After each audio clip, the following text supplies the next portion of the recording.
શ્રી ગણેશાય નમઃ. મિત્રો, આપ જોઈ રહ્યા છો આપણી યુટ્યુબ ચેનલ આશીર્વાદમાં આપ સૌનું સ્વાગત છે. જ્ઞાનનો ગુપ્ત ભંડાર એટલે શિવગીતા. શિવગીતા મુક્તિ જ્ઞાનથી મળે છે. સૌપ્રથમ ભગવાન શિવજીએ મુક્તિ મેળવવાના સાધનરૂપ જ્ઞાનનો ઉપદેશ શ્રી રામચંદ્રજીને કર્યો હતો. એ જ્ઞાન મહાન વિભૂતિઓએ એકબીજાને કહેતા કહેતા છેવટે સુતપુરાણી પાસે આવ્યું. 18 અધ્યાયમાં પ્રસાર પામેલું સ્વયં ભગવાન શિવના શ્રીમુખે કહેવાયેલું એક ગુપ્ત જ્ઞાન એટલે શિવગીતા. આજે આપણે આ વિડીયોમાં સાંભળીશું અધ્યાય 7 શિવ દર્શન નામનો યોગ. જો આપને મારો વિડીયો પસંદ આવે તો લાઈક કરજો, શેર કરજો અને પહેલીવાર જો આ વિડીયો આ ચેનલમાં જોઈ રહ્યા હોય તો સબસ્ક્રાઈબ કરજો, જેથી મારા નવા વિડીયોની માહિતી તુરંત આપ સુધી પહોંચે. ઓમ નમઃ શિવાય. અધ્યાય 7મો શિવ દર્શન. મહાન શ્રી રામચંદ્રજીએ કહ્યું, અહો ભગવાન, અત્યાર સુધીમાં હું જે કંઈ પ્રશ્ન આપની સમક્ષ ઉપસ્થિત કરી રહ્યો છું એ તો હજુ એમ જ વણ ઉકેલ્યો રહ્યો છે. હે શિવજી, આપ મારા એ વિશાળ પ્રશ્નનો કોઈ શુભ ઉત્તર હજી સુધી આપ્યો નથી.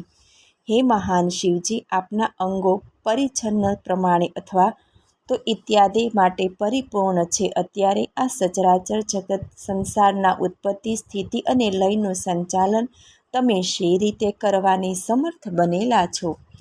વળી એ જ પ્રકારે પોતપોતાની ફરજો અચૂક બજાવનારા ઇન્દ્રદેવ, વરુણદેવ વગેરે સર્વે દેવલોકો આપના વિશાળ અંગોમાં શી રીતે વિરાજમાન થયેલા છે?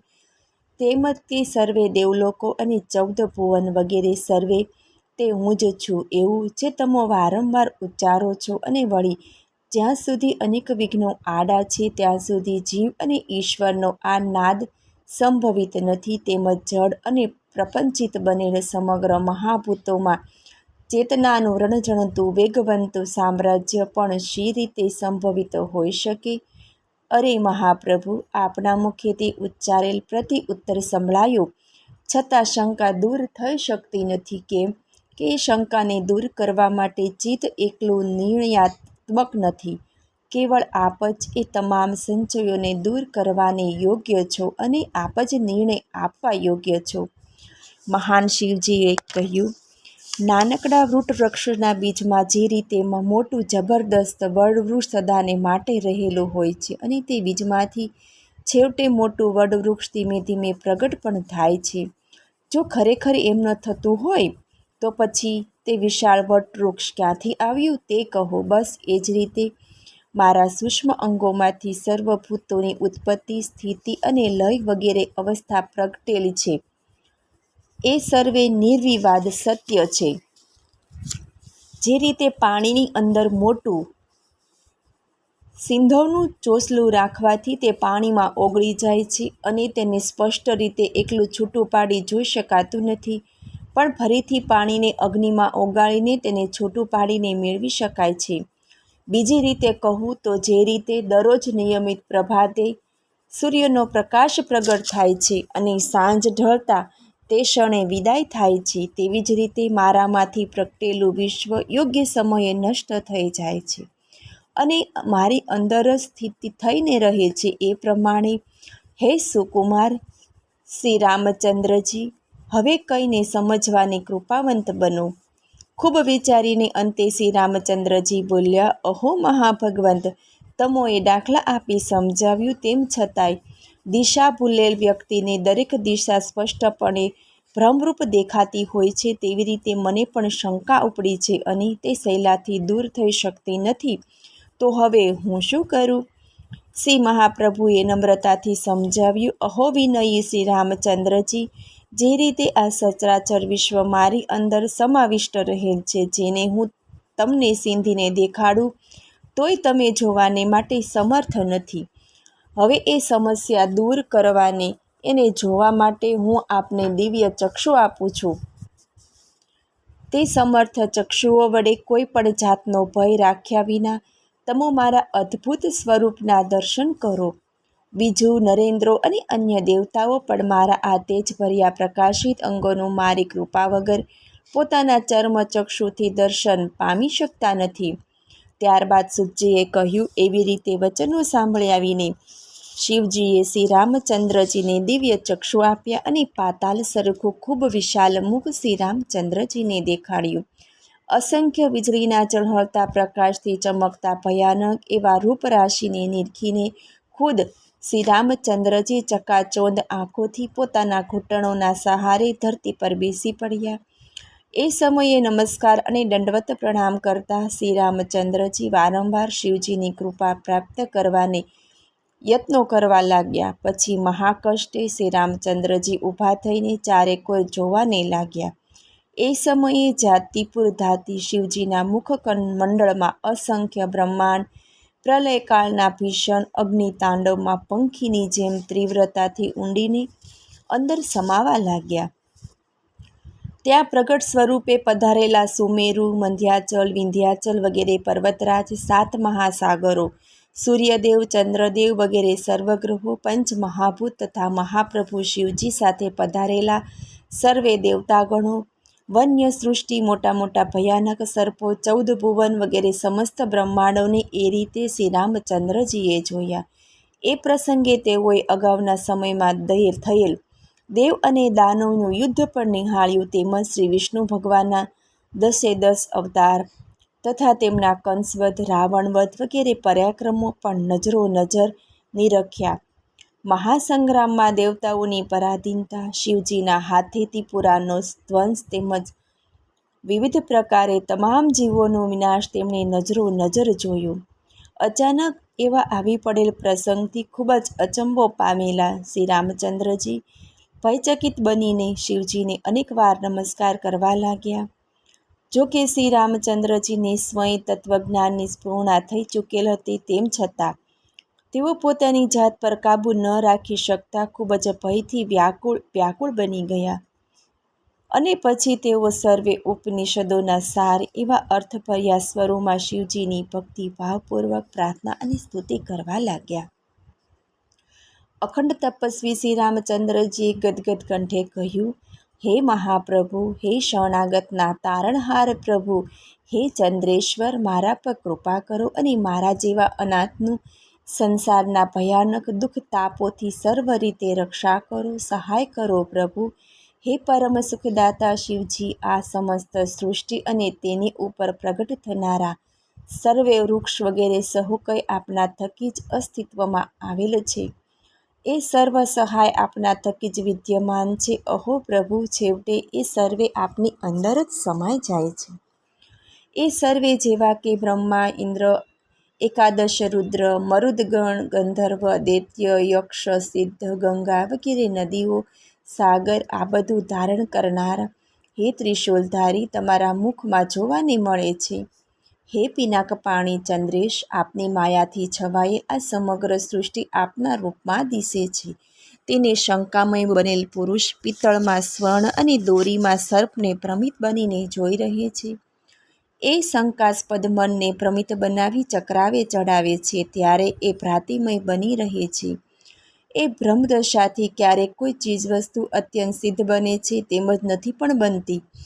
જેવી રીતે પિત્તળની અંદર સુવર્ણ હોવાનો ઘડીકમાં ભ્રમ પેદા થઈ જાય, આ સમસ્ત સચરાચર સૃષ્ટિ તમારાથી બચીને અન્યત્ર ક્યાંય દ્રષ્ટિમાન ન થઈ શકે, જેથી લોકો તેને મનની કેવળ ભ્રમદશા જ સમજે છે.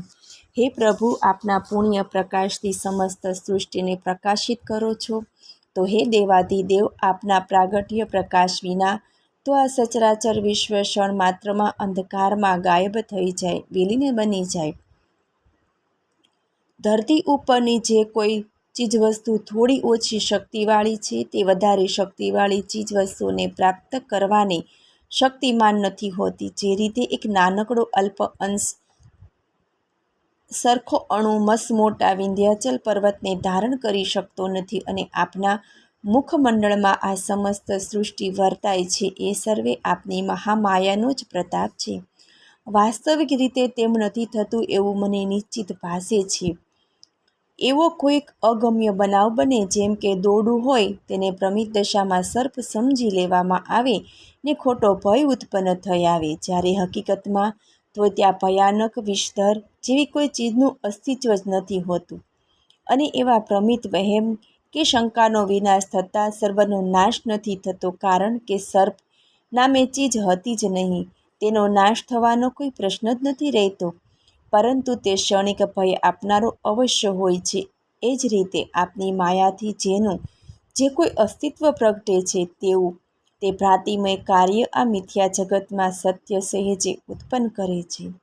આપનું હાલનું અંગ સૃષ્ટિનું આધારભૂત સ્વરૂપ દેખાય છે, પરંતુ વિચારપૂર્વક જોવા જાણવામાં આવે તો તે અજ્ઞાન દ્રષ્ટિની કેવળ ભ્રામક કલ્પના છે. કેમ કે આપ તો ચિત અને આનંદરૂપે સર્વત્ર પૂર્ણ છો. ખરેખર જો એમ જ હોય તો કર્મકાંડ પ્રતિપાદક સર્વે શ્રુતિ બિનજરૂરી કહેવાય, પણ સત્ય રીતે તેમ નથી. યજ્ઞ, દાન, અધ્યયન વગેરે સર્વે તરે તરે કર્મનું ફળ આપ કર્તાને ફાળે જવા દો છો. એ જ જે રીતે કર્મકાંડ વિશે શ્રદ્ધા ઉત્પન્ન થવાનું એકમાત્ર પ્રમાણ બની રહે છે, તેમ છતાંય જ્યારે મહાન વિભૂતિના પ્રાગટ્યથી બ્રહ્મ તત્વનો સાક્ષાત્કાર થાય અને પછી એ સર્વ પ્રપંચ આપને બિનજરૂરી લાગે, એ સમયે આપ કર્મનું ફળ આપો છો. ખરેખર કોઈ જ ફળ તમે નથી આપતા. ત્યારે કર્મકાંડ પ્રતિપાદક વાદો વાસ્તવમાં સિદ્ધ નથી થતી. ક્યારેક જ્ઞાનવિહિત અસમજુ પુરુષ કેવળ પૂજા, યજ્ઞ વગેરે બાહ્ય કર્મકાંડથી શિવજી કૃપાવંત બને તેમ પ્રતિપાદિત કરે છે, એમ કહે છે, પરંતુ તે વ્યર્થ છે. કેમ કે જે અમૂર્ત, પરિમાણ રહિત અને અનંત તેમજ અવિનાશી છે, તેને ભોગની કોઈ કામના નથી હોતી. એવી જ રીતે થોડાક બીલીપત્ર કે ખોબલો ભરી પાણી હેતથી આપને ચડાવે, ત્યારે તમો એને પ્રેમથી સ્વીકારીને તેને ત્રિલોકની લક્ષ્મી પ્રાપ્ત કરો છો. એ બાબત પણ માયાથી ઉપજાવી કાઢેલ કલ્પિતને ભ્રમિત છે, એવો મારો નિશ્ચયાત મત છે. આપ જ એકમાત્ર પુરાણ પુરુષ સમગ્ર દિશા વિદિશા અને સકલ વિશ્વમાં વ્યાપી રહેલ છો. આ સૃષ્ટિના વિનાશથી પણ આપનો વિનાશ થઈ શકતો નથી. જેવી રીતે ઘડુલાનો નાશ થવાથી એ કાચી માટીના ઘડામાં વ્યાપી રહેલ આકાશનો વિનાશ થતો નથી, એવી જ રીતે સચરાચર વિશ્વનો નાશ થાય તોય આપને કોઈ જ પ્રકારની હાનિ કે નુકસાન થઈ શકતું નથી. જેવી રીતે ઊંચે ગગનમાં એક જ સૂર્યનું જલબિંદુ પાણી ભરેલા નાનકડા અનેક પાત્રોમાં અનેક સ્વરૂપે આપણી નજરે પડે છે, એવી જ રીતે આપ પણ એક અને અવિનાશી હોવા છતાં સર્વના હૃદય કમળમાં અસંખ્ય રૂપથી વિરાજમાન છો. સમસ્ત સૃષ્ટિના ઉત્પત્તિ સ્થિતિને લય થવામાં પણ આપનું કોઈ કાર્ય સ્વરૂપ રહેલ નથી. ફક્ત અનાદિ સિદ્ધ દેહધારીઓના કર્માનુસાર આપ સ્વપ્નની જેમ સર્વે કર્મ કરીએ જાઓ છો. જીવ તથા ઈશ્વરમાં ફક્ત બિંબ અને પ્રતિબિંબ જેટલો જ ભેદ રહેલો છે. હે શંભુ, સ્થૂળ અને સૂક્ષ્મ બંને જળ અંગોમાં રહેલા આત્માના અલૌકિક તત્વ સિવાય બીજો કોઈ ચેતનાનો જરાય અંશ માત્ર અસ્તિત્વમાં છે જ નહીં. હે પુરારી, જે સુખ દુઃખનો બંને સંવેદનાઓનો અંગોને થાય છે, એ કહેનારી કેવળ આપમાં આરોપિત થાય છે, બાકી વાસ્તવમાં કાંઈ જ નથી. અહો મહાભગવન, સચ્ચિદાનંદ રૂપના સમુદ્રમાં હંસરૂપી નીલકંઠ મહારૌદ્ર કાલ સ્વરૂપ ભક્તજનોના સંપૂર્ણ પાપ દૂર કરનારા તેમજ સહુના સાક્ષીરૂપ આપને મારા અંતરના આદરથી નમસ્કાર હો. ધીર ગંભીર ભાવે સૂતજીએ કહ્યું. એ રીતે શિવજીને પ્રણામ કરીને હાથ જોડી અહોભાવથી વિસ્મિત બની જતા શ્રી રામચંદ્રજીએ પરમેશ્વર શ્રી શિવજીને કહ્યું. શ્રી રામચંદ્રજીએ ઉચ્ચાર્યું, હે મહાન શ્રેષ્ઠ વિશ્વેશ્વર, હવે આપનું આ વિશ્વરૂપ વિલન કરો. હે મહાદેવ, હે ભોળા શંભુ, આપની પ્રેરણાથી આપની અંદર જ સ્થિત થયેલ સર્વ સચરાચર વિશ્વને જોઈ મને સંપૂર્ણ ખાતરી થયેલ છે. શ્રી ભગવાન બોલ્યા, હે મહાભુજ શ્રી રામચંદ્રજી, જેઓ મારા સિવાય અન્ય કોઈ નથી, એ તમે જુઓ. ત્યારે સૂતજીએ કહ્યું. એમ કહીને તપસ્વી એવા તે મહાન શિવજીએ પોતાના અંગોમાંથી દેવતાઓ વગેરેને અંતર્ધ્યાન કર્યા, અર્થાત તેમણે પોતાનું વિરાટ રૂપનું દર્શન સમેટી લીધું. ઘણો સમય બાદ આંખો ખોલીને શ્રી રામચંદ્રજી પ્રસન્ન મુખ મુદ્રાથી નીરખવા લાગ્યા. એ સમય દરમિયાન ગિરિશૃંગ ઉપર રહેલ વ્રજ સરખી શિલા ઉપર વ્યાધચંદ્ર અંગીકાર કરેલ પંચમુખી નીલકંઠને ત્રિલોચન સહિત બેઠેલા નિહાળ્યા. વ્યાધચંદ્રના આ આસન પર બેઠેલા, શરીરે ભસ્મ ચોળીને, ગળામાં સર્પનો હાર ધારણ કરીને, નાગરાજને યજ્ઞોપવિત રૂપે ધારણ કરીને ઊભા હતા. અંગે વ્યાધ્ર ચર્મ ધારણ કરેલ, વીજળી જેવી ચમકતી પીળી જટાઓવાળા અને મસ્તક પર ચંદ્રધારી તેમજ શ્રેષ્ઠ ભક્તોને સદાય અભયનું દાન દેનારા એવા, પોતાની 4 ભુજાઓમાં શત્રુઓને નાશ કરવાને તીક્ષ્ણ ફરસીઓ ધારણ કરેલ, હાથમાં મૃગલાને લઈને સર્વે સૃષ્ટિના અધિષ્ઠાતા શ્રી શિવજીને જોઈને, તેમના વચનોને માથે ચડાવી સ્થિર ચિત્તે પ્રણામ કરીને શ્રી રામચંદ્રજી ત્યાં સ્થિર થયા. આ પ્રસંગે શ્રી શિવજીએ શ્રી રામચંદ્રજીને પ્રસન્ન વદને શાંતિથી કહ્યું કે અહો શ્રેષ્ઠ શ્રી રામચંદ્રજી, આપને જે પૂછવાની ઈચ્છા હોય તે સઘળું મને આપ જરૂરથી પૂછો. મારા સિવાય આપના અન્ય કોઈ ગુરુ નથી. ઇતિ શ્રી પદ્મપુરાણે ઉપરી ભાગે શિવગીતા સુપનિષત્સુ બ્રહ્મ વિદ્યાય યોગશાસ્ત્રે શિવરાઘવ સંવાદે શિવદર્શનમ નામનો 7મો અધ્યાય સમાપ્ત. ઓમ નમઃ પાર્વતી પતય હર હર મહાદેવ હર. ઓમ ત્રંબકમ યજામહે સુગંધિમ પુષ્ટિવર્ધનમ ઉર્વારુકમિવ બંધનાન મૃત્યુમોક્ષીયમામૃતાत्.